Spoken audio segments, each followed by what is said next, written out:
David, you've urged at least twice that legal ways should be found to jail politicians for denying what you call the science of climate change.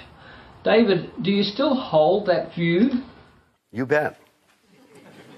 I think there is a category called willful blindness. Our problem is we have no means of holding our so-called leaders, people we elect to political office to lead us into the future. We have no way to keep them accountable except booting them out of office.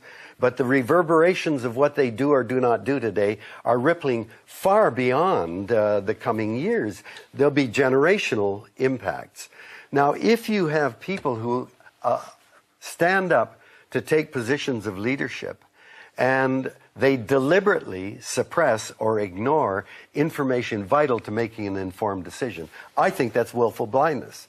And willful blindness, I understand, is a legal entity that you can sue people for. But are you seriously suggesting that politicians should be tried and possibly even jailed for exercising free speech? Well, I throw it out as something that ought to be brought up. I haven't really thought it through to the end.